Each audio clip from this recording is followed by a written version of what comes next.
of the Indian Ocean, disaster strikes. The engine's on fire! More than 10 kilometers in the air, all 4 engines of a British Airways 747 stop working. Roger, declare emergency. Mayday, mayday, mayday, Speedbird 9. With no engines and little power, British Airways Flight 9 falls towards the ocean. Standby ignition on. The crew fight to keep their plane from crashing into the sea. What has crippled their massive jet, threatening the lives of everyone on board?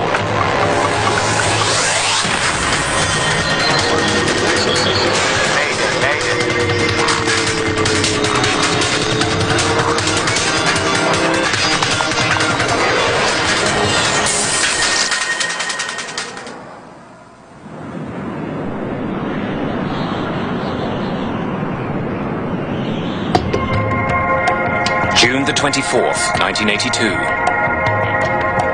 British Airways Flight 9 cruises through the sky over Indonesia. In a few hours, the plane and all 263 people on board are scheduled to land in Perth, Australia.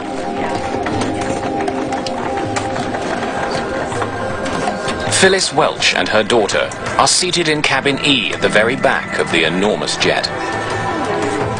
How's that heroine of yours, Fanny Price, faring? Oh, she's having a tough old time at Mansfield Park. It's a good place for me to spend a few hours. Wouldn't mind being there myself. It's all right, Mum, we'll get there. We had already traversed at least 2 time zones. We were very tired. We had flown through Bombay, through Kuala Lumpur, hadn't been able to get much sleep, if any, and it was a dark, dark, pitch-black night. Ahead of Betty and Phyllis, Charles Capewell is returning home to Perth, Australia, with his 2 boys, Chaz and Stephen. Right, settle down, lads. Come on. It's time for a nap. Get back to your seat. No! What, do you want to sleep here? All right.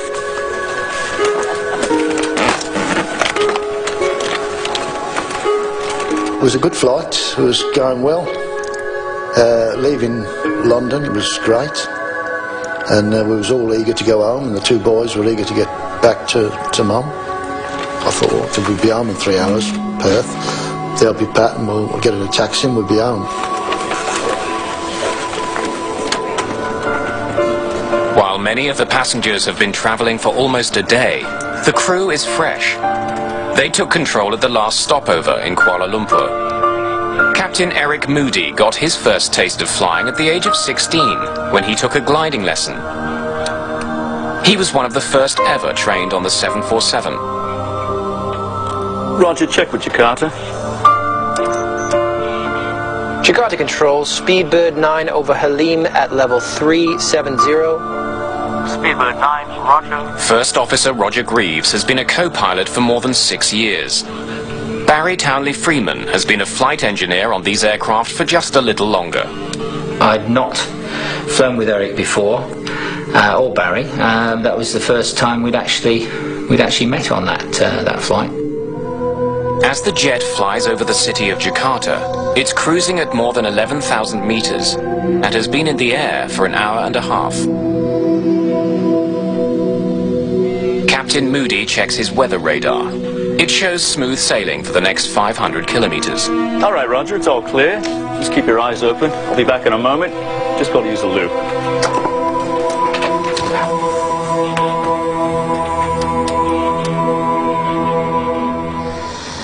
Back in the cabin, many of the passengers have fallen asleep. While Charles Capewell and his sons doze, an ominous haze appears above their heads. It's still legal to smoke on passenger jets in 1982. For the cabin crew, though, the smoke seems thicker than normal. Seems a bit of a lot of smoke out there. They begin to worry that a small fire may be smouldering somewhere on the plane. Maybe someone lit up in the toilet. Let's go see if we can find anything.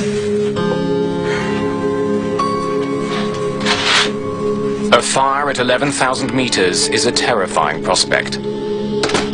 If there is a blaze somewhere, the crew must find it immediately.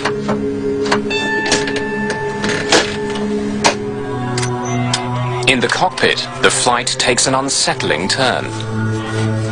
Barry and I were just sitting there minding the shop pitch dark night, of course. And then we started to get these pinpricks of light on the windscreen. St. Elmo's fire? I don't think so. It's not moving. St. Elmo's fire is a natural phenomenon that's sometimes seen when planes fly through highly charged thunderclouds. But there aren't supposed to be any thunderclouds tonight. Anything on the radar? No. No, it's clear. I don't like the look of this. Let's get a better look out there.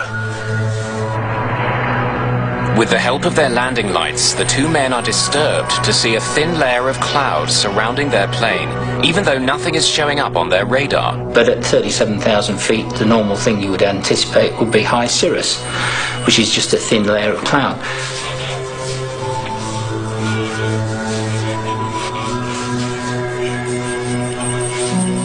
I think we better get the captain back up here.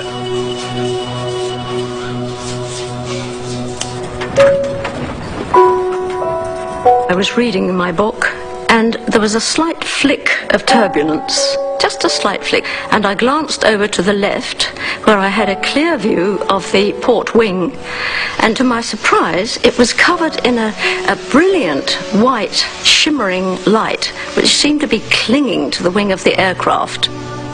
I carried on reading, but I found that I kept reading the same paragraph over and over again and not taking in a word of it.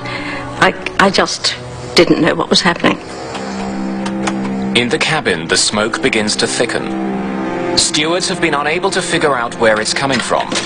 If there's a fire, they can't find it. All right, well, go see that the passengers are comfortable.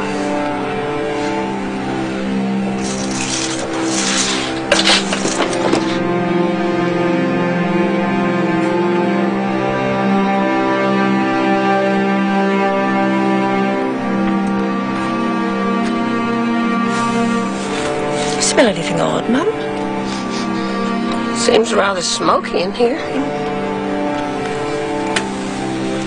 I noticed that thick smoke was pouring into the cabin through the vents above the windows. And that was a very sobering sight. Turkish cigarettes.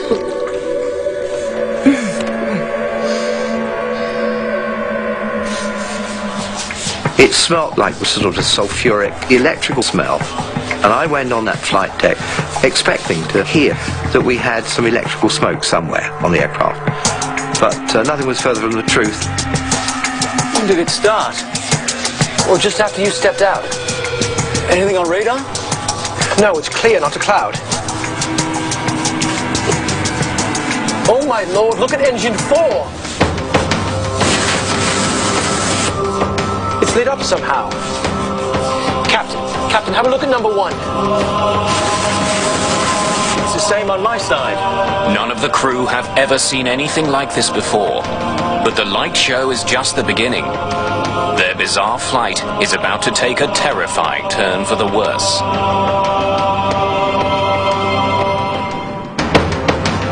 Strange lights are striking the windshield of a British Airways passenger jet heading to Perth, Australia. At the same time, the plane's engines are lit by a brilliant white glow. Look at engine 4! It's lit up somehow. This light show, if you like, had become more intense. In fact, we ended up sitting there with 2 sheets of brilliant white light in front of us in place of the windscreens. Inside the cabin, smoke has been growing thicker. Chief Steward Graham Skinner has been organising an intense but quiet search for fire.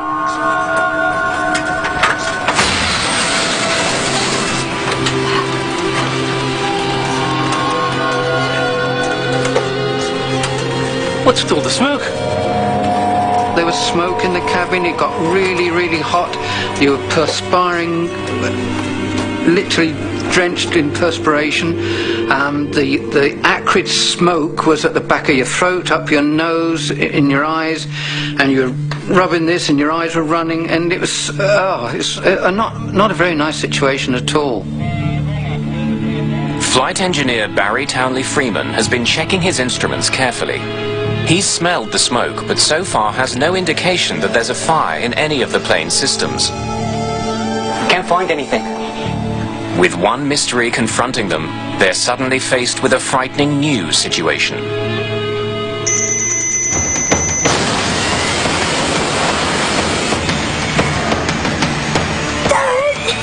engine's on fire!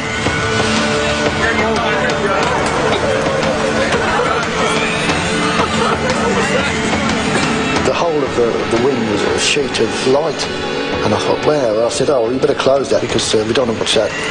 Cheers. Sit down. Where'd they go? Close the blind.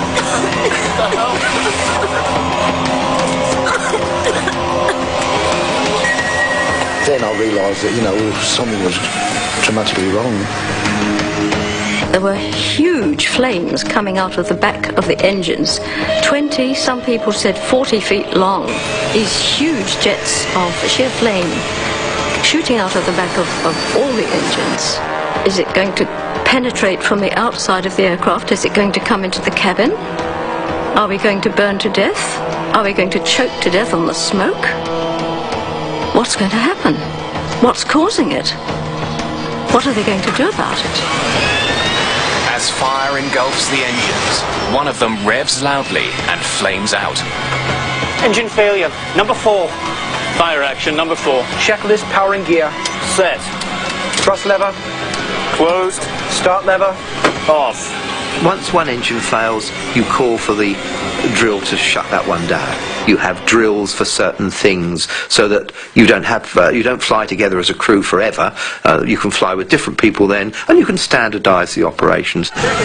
The instruments do not indicate a fire on the plane, but the passengers can see flames erupting from the engines and stretching down the length of the 747. Don't worry, it's just friction. If I was misleading them, then that was for a reason, because I didn't want to get as upset as I felt. I just couldn't believe it. And, you know, this is going through my mind, and yet I'm chatting to the passengers and chatting to the crew saying, oh, yeah, nothing to worry about. Yeah, it's just a little hiccup, you know. I thought,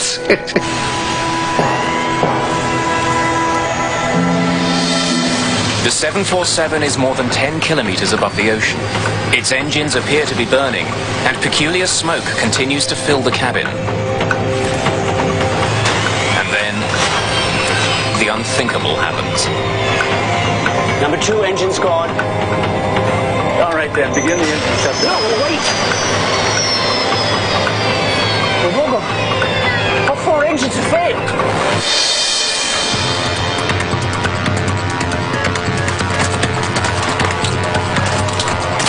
The other 3 just went out almost immediately, and that's when it begins to be a serious emergency.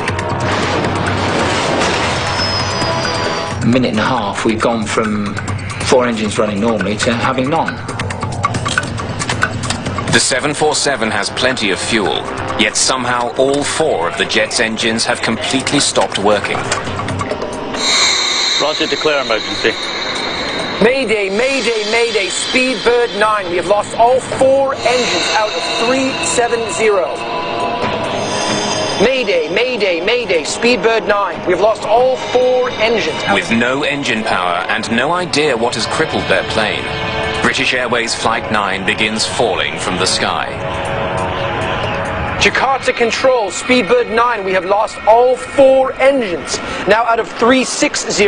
First Officer Roger Greaves issues a mayday, but he has trouble getting his message across. Jakarta Control, Speedbird 9. We have lost all 4 engines. Repeat, all 4 engines. Now descending through flight level 350. Speedbird 9, you have lost number 4 engine? This idiot doesn't understand. Jakarta Control, Speedbird 9. We have lost all 4 engines. Repeat, all 4 engines. Now descending through flight level 350. The air traffic control at Jakarta, unfortunately, seemed to have a slight problem in understanding what we actually were saying. Only when another plane nearby relays the mayday call do controllers in Jakarta understand. Now descending through flight level 350. Speedbird 9, all 4 engines out. Understood? As far as the crew knows, no 747 had ever lost power to all of its engines before. The crew has to find out why it's happening now. I think we've cocked something up. We were concerned and worried that we'd done something wrong, you know, to cause the whole thing. All three of us felt exactly the same, and it was a personal guilt in the sense of, what have I missed? What have I done wrong? You know, because this kind of thing doesn't happen. While not built for gliding, even without its engines, a 747 can travel forward 15 kilometers for every kilometer it drops. With no power, Flight 9 has started a long, slow fall. Some 10 kilometers above the ocean, the crew has less than half an hour before they smash into the sea. When they all stop, you go into automatic mode, obviously. We had practiced this drill on the simulator many times, and that's very good and all very well, as long as when it happens to you for real, what happens on the aeroplane is mirrored by what happens to you in the simulator, and I'm afraid that wasn't so. In the simulator, when all 4 engines stop, the autopilot turns off. But high above the Indian Ocean, Captain Moody sees that his autopilot is still on. We were all three confused and concerned that what was happening to us wasn't what we'd been told would happen to us. All right, begin restart drill. Set. In the heat of the situation, they have no time to figure out why the autopilot is still on. On. Anything? Anything? No. Again. All right then, from the top, battery. Check. On. Crossfeed valves. Open. Fire switch. In. The standard restart drill takes up to 3 minutes to complete. Plunging from the sky, the crew has fewer than 10 chances to get their engines going before they run out of time. Lever on. Come on. Again, gentlemen. All right, from the top, battery. Check. On. Crossfeed valves. Open. Fire switch. In. At 10,000 meters, Captain Eric Moody decides to turn the plane back toward the closest airport, Halim, just outside Jakarta. But even that is too far away if he can't get at least some of the engines going again. Jakarta, Speedbird 9, turning left back to Halim, out of 300. Speedbird 9, radar cannot see you. Squawk Alpha 7700. Air traffic control asks them to transmit the emergency transponder signal. Jakarta, Speedbird 9, we are already squawking 7700. Now the crew is flying back to an airport that can't find them on radar. Without the constant rumble of the engines, the cabin is quiet. Some of the passengers feel the plane beginning to descend. But without communication from the cockpit, they can only guess. The quietness was unbelievable, because it was sort of, the aeroplane was no engines, nothing, and it seemed to be eerie, you know, a bit surreal really, because like as if you was suspended in space or something, and all you could feel was this quietness and the whimpering from a few people that were really upset.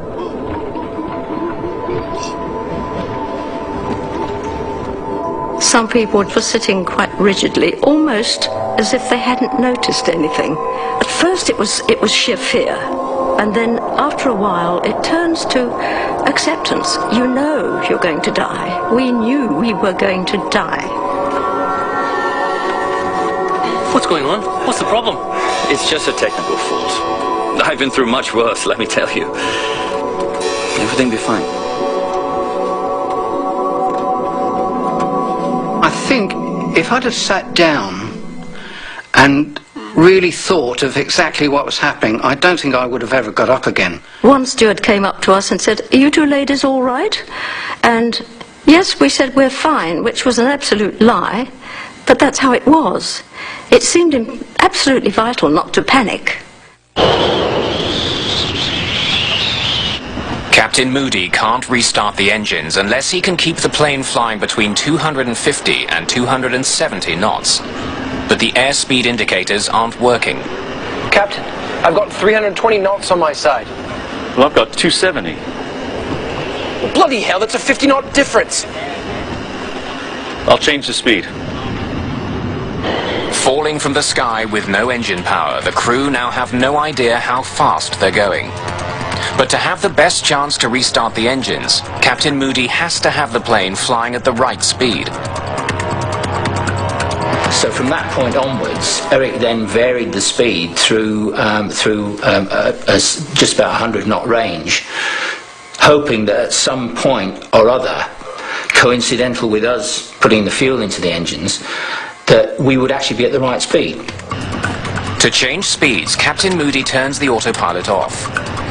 Then he slowly pulls the nose of the jet up to slow it, and then pushes it down to increase his speed.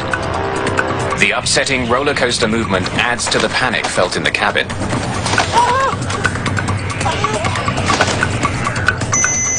Pressure warning, Captain. We're at 10,000. Pressure warning? That's not supposed to do that. And a warning horn went off.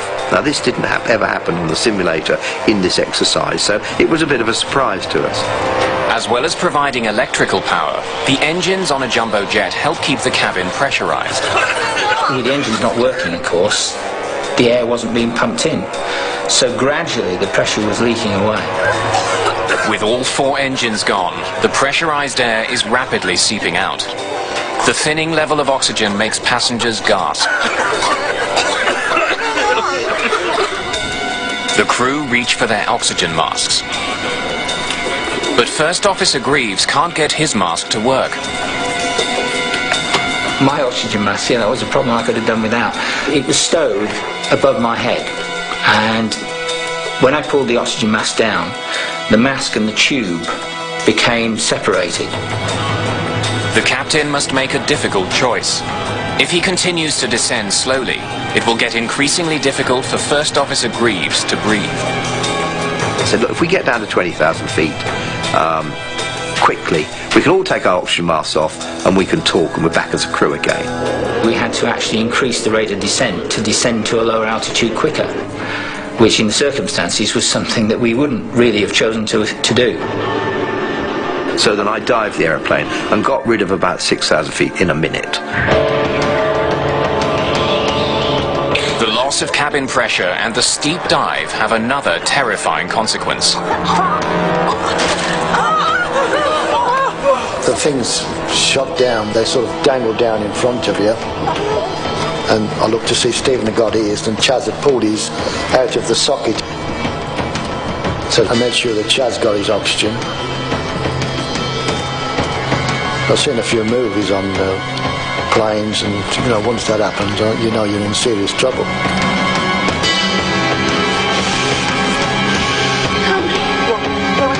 Breathe normally, Mum, not The oxygen masks came down, and we put those to our faces as had been described in the drill, which fortunately we had been observing at the beginning of the flight. But it seemed that the oxygen supply was not working.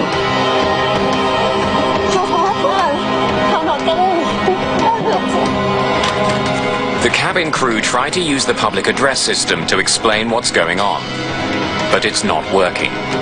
Chief Steward Graham Skinner makes do with a low-tech backup.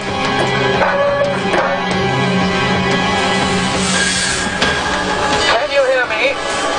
We're having a small problem with the public address system.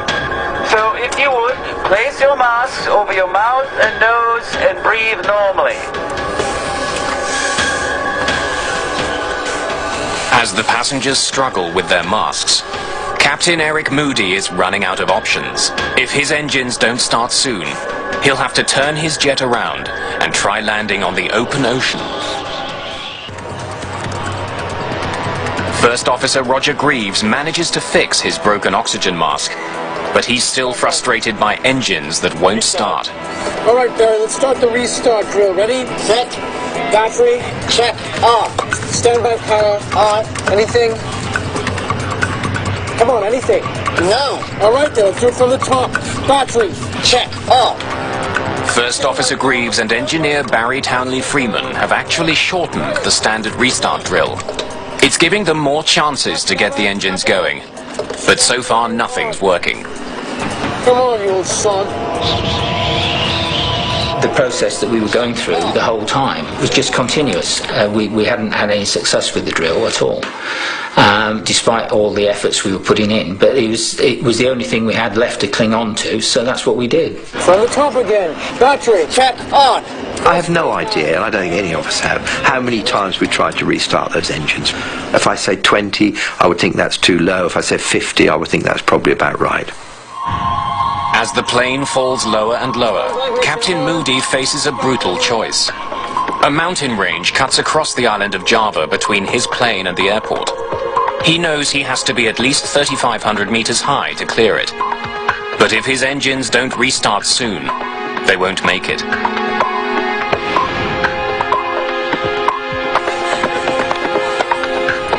At this rate, it will crash in a matter of minutes. It's just a question of where. Captain Moody decides if the engines don't restart soon, he'll turn back towards the ocean and try landing on the water. All right, are we getting something?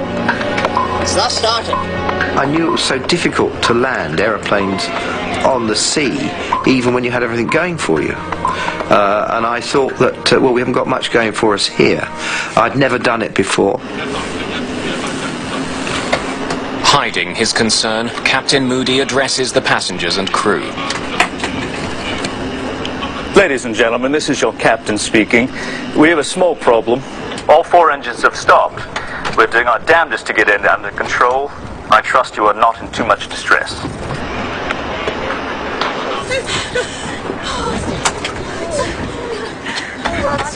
Most of the passengers expect the worst.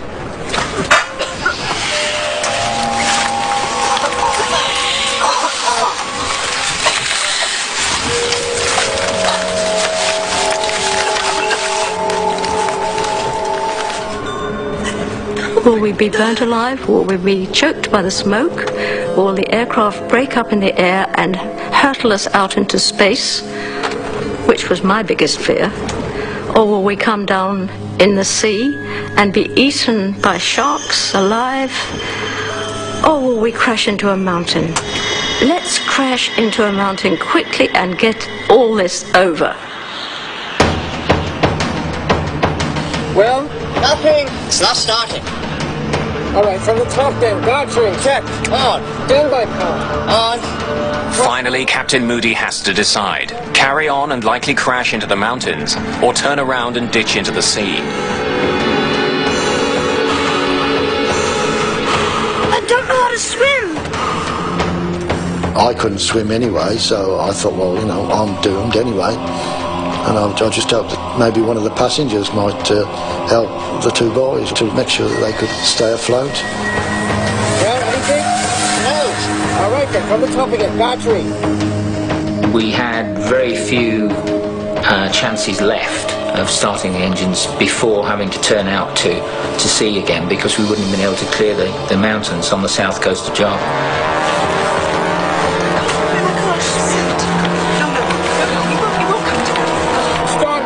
Cut off. Fuel pressure. Available. Standby ignition on. And then, as suddenly as it had stopped working, the 4th engine roars back to life. Engine 4, back online. And all of a sudden there was this sort of like somebody giving the aeroplane a punch from underneath. And then I realised that there might have been an engine. It was a boom. Oh my God, no. The noise that a Rolls-Royce engine makes when it starts up is low rumbling noise, you know, and it was just, well, it was wonderful to hear it. A 747 can fly with 1 engine, but Captain Moody knows that just 1 engine still won't give him enough power to clear the mountains. The glass now is half full, it's not half empty. We're now in with a real chance. And I tell you what, the 3 of us would have dragged that aeroplane around the whole island of Java.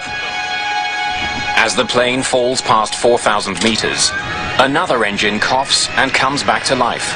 Engine 3, back online. It's followed quickly by the final 2. Can't believe it. Engines 1 and 2, both back online. From almost certain disaster, the crippled jet is now under full power.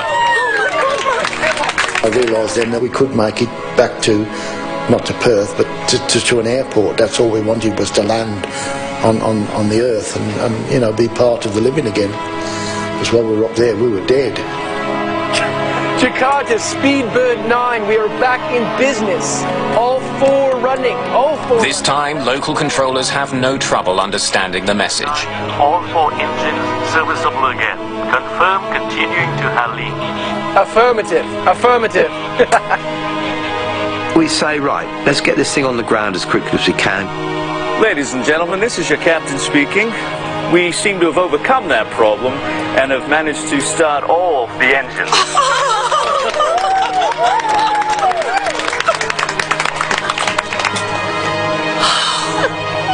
We are diverting to Jakarta and expect to land in about 15 minutes. Captain Moody begins climbing, putting plenty of room between his plane and the mountains below. But as he does, the strange lights that he saw when the crisis began reappear in front of the jet. Now, as soon as we got to 15,000 feet, this St Elmo's fire started again. Now, I'm not slow, so I said, let's get out of here quickly. But before he can descend very far, the plane is stricken again. Engine 2 is surging. The whole aeroplane was shaking. It was just going bang, bang, bang. The atmosphere in the cabin was very tense and very quiet. By then, I think very few people were talking. I think there were quite a lot of prayers going up. The engines backfire violently. The captain must make another fateful decision. Begin shutdown drill. Checklist powering gear. Off. Thrust lever. Closed. We were reluctant to do it, as you can probably understand, but, you know, that was it. So we were back on 3 engines. Now, I'm not a coward, but when you've had 4 engines going, no engines going, you get 4 going and tell me, show me any pilot that will quickly shut down that engine, because you're worried that they're all going to stop again. Jakarta, Speedbird 9, leaving 154, 120. We are now on 3 engines.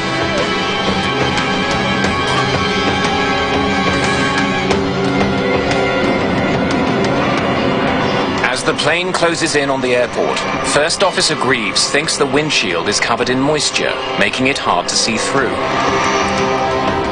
And I said to Eric, yeah, it's a bit misty out there. So we turned the blowers on to kind of, you know, like demisters on your car to try and clear that. That didn't work. I used the windscreen wipers, and that didn't work. Somehow the glass itself has been badly damaged.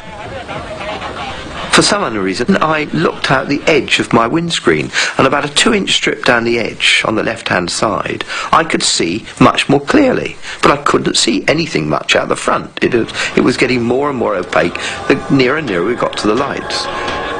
The crew get a final unwelcome surprise. Equipment on the ground that helps them descend at the proper angle isn't working. Jakarta ATC, be advised, our glide path is unserviceable. The localizer, which gives you the left and right of the runway centerline, that was working, but the glide slope, which gives you the actual profile for the descent, was not working. After all the troubles they've been through, now the crew has to land their plane manually.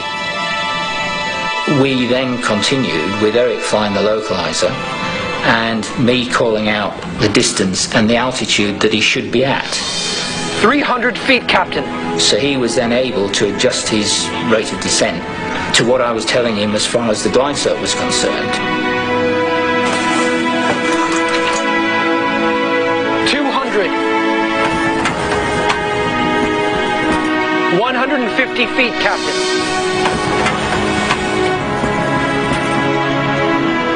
100. 50 feet. 30 feet.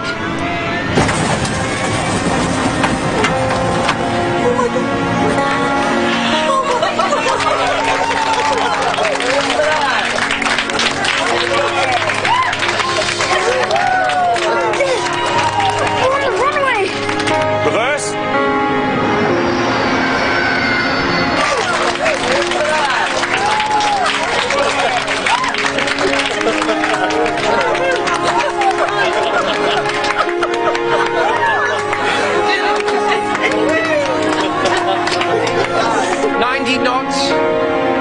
80 knots.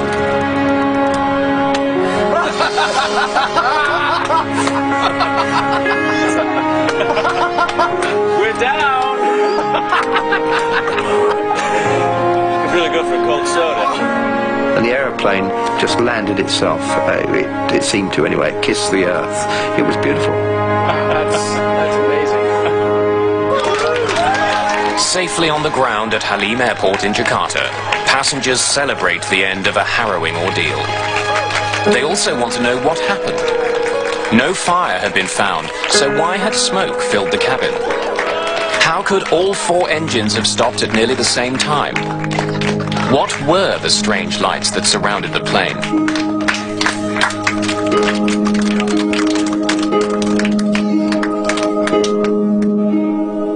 In the cockpit, the flight crew are relieved, but also concerned that they might be at fault. The first thing that we did, having parked the aeroplane and shut it all down, was to then go through all the paperwork to see if there was possibly anything anywhere in it that might have given us any pre-warning of some sort of phenomenon that caused what happened to us. Every time, because it's going to come back to us. The damage to the 747 is extensive. From the outside, the crew realize that their windshield had been deeply scratched. They see bare metal showing through where the paint has somehow been stripped away. And they still have no idea why any of it happened.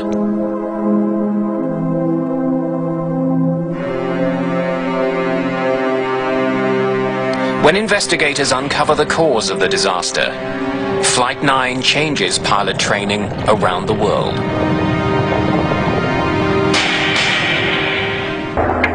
During a calm flight to Australia, all 4 engines of a British Airways 747 suddenly stopped working. After a long, terrifying descent, the crew managed to restart the engines and land. That's amazing. They spent an excited and largely sleepless night in Jakarta before returning to Halim Airport to inspect their plane. And we went back the next day to look at it in daylight. The aeroplane had lost its sheen, and in some places it had been sandblasted quite well, and all the decals and the paint had come off. It was very little to see until they stripped the engines down. The engines were manufactured by Rolls-Royce. Their investigation was led by a former engineer, Malcolm Grayburn. 3 of the engines were removed in Jakarta following the incident and were ferried back via cargo aircraft to London Heathrow and then transported to South Wales, where the engines were in fact stripped down into piece parts, and it was there that I got involved. Grayburn was stunned by what he saw. Much of the engine was badly scratched and scored. Grayburn discovered the engines were choked with fine dust, pieces of rock and sand. When it was closely studied, they learned that the debris was clearly volcanic ash. Days after their harrowing flight, the passengers and crew learned that the night they were flying, there had been a major eruption of the Mount Galunggung volcano, located just 160 kilometers southeast of Jakarta.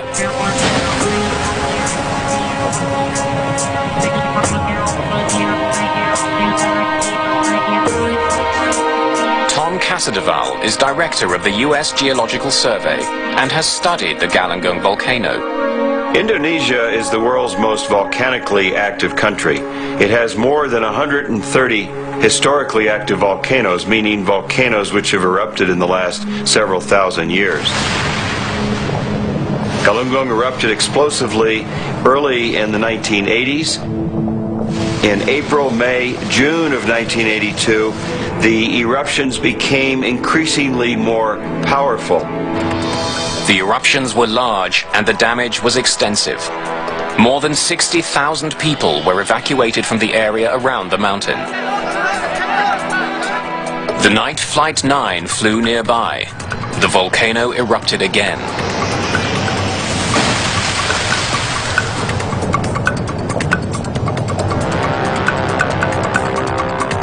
As the ash cloud rose more than 15,000 meters into the night, winds pushed it to the southwest, right into the path of British Airways Flight 9.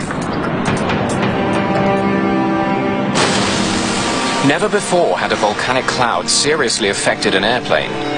Could the ash really have crippled this flight? Roger, declare emergency.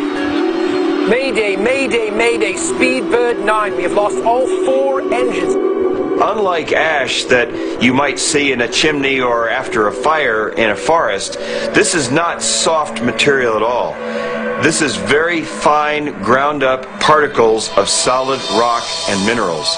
This material is very, very abrasive. It's very angular in shape. If you were to see it under a microscope, you would see very sharp angles. And so that's what caused the abrasion. In addition to sandblasting the windshield and all the leading edges of the plane, could the ash cloud explain all the other strange phenomena the passengers and crew had experienced? Remember, the aircraft is moving in close to 500 miles per hour as it's flying into that cloud. Even though it's a very fine material, it can still cause abrasion and friction on the skin of the aircraft.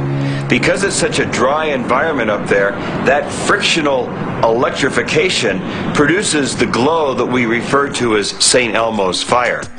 The electrification also caused the interference in communication experienced by the crew. Speedbird 9, you have lost number 4 engine. Some of the volcanic ash that was sucked in and ground up by the engines was also blown into the plane, and when passengers and crew saw it swirling through the cabin, they feared the worst. You're a passenger, you're looking out the window, suddenly you start breathing this sulfur-laden air in the cabin, and it probably is a choking, probably a shocking sensation. It's essentially a house of horrors type situation. While the volcanic ash caused the visible scarring, filled the plane with smoke and fouled communications, could it cause the engines to flame out as well? An X-ray from front to back of the engine. A turbofan jet engine works by sucking in enormous amounts of air. The air is then highly pressurized by the engine's compressor. This tightly packed air is mixed with fuel and ignited. The force of this reaction propels the jet through the sky. The temperature in the combustion chamber where this ash is flowing through are around 2,000 degrees centigrade, and so the volcanic ash we know melts at about 1,300, 1,400 degrees. But when the liquid ash reached deeper into the engine, it cooled slightly, turning into a sticky molten goo. It attached itself to the engine and began choking it. We got a fundamental disturbance of the airflow in the main core of the engine, which caused the engine to backfire, and the engines flamed out, and that was the cause of the problem. Backfires occur when the engine isn't burning cleanly. The engine's on fire! There's too much fuel and not enough oxygen. Engine failure, number 4. Fire action, number 4. Checklist powering gear. On Flight 9, the backfires were the cause of the enormous jets of flame many passengers saw behind the engines. After struggling against the choking effects of the ash cloud, the engines on board the 747 flamed out. What Grayburn found next was that a remarkable piece of chemistry saved the plane. As soon as you came out of the volcanic ash, and the engines were not running, remember, so everything cooled down, it was enough for this stuff to break off and allow the engines to restart. When enough of the molten ash was gone, the engines were clear again, and Townley Freeman's frantic efforts to restart them paid off. Engine 4, back online. We have learned quite a bit, and we've incorporated this learning into pilot training. Pilots now, for example, know what signs to look for when they might be in an ash cloud, and those signs include the odor of sulfur in the cabin, dust accumulating in the cabin, and if you're at night, you might look out and see the frictional electrification or the St. Elmo's fire on the leading edges of the aircraft. Another important lesson learned from Flight 9 is that volcanic ash clouds do not appear on normal weather radar, which reflects water. Since the clouds are dry, they're all but invisible to radar. That knowledge has led to better communications between the geologists that study volcanoes and the international airlines that fly over them.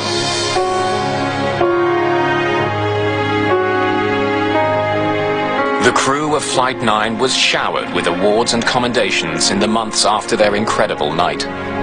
I thought the airmanship displayed by this crew during this event was absolutely fantastic.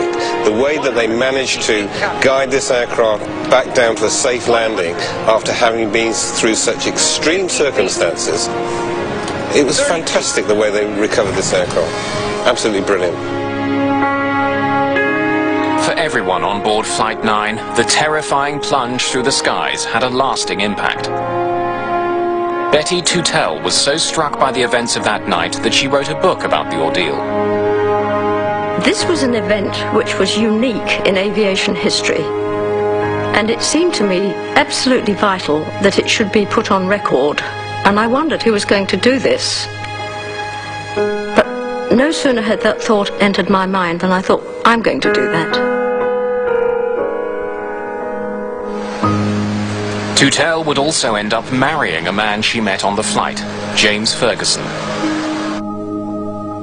Charles Capewell and his 2 sons made it home 2 days after they touched down in Jakarta. 25 years later, both Chaz and Stephen still live in Perth. Our time hadn't came and that was it. From then on I took a different view of life. When your time comes there's nothing you can do, but you can still hope. And we hoped, and we got out of it. Not long after their fateful flight, Captain Eric Moody created the Galungung Gliding Club. Every member of the crew and all passengers were automatically admitted to this exclusive group. The survivors of British Airways Flight 9 happily stay in touch to this day.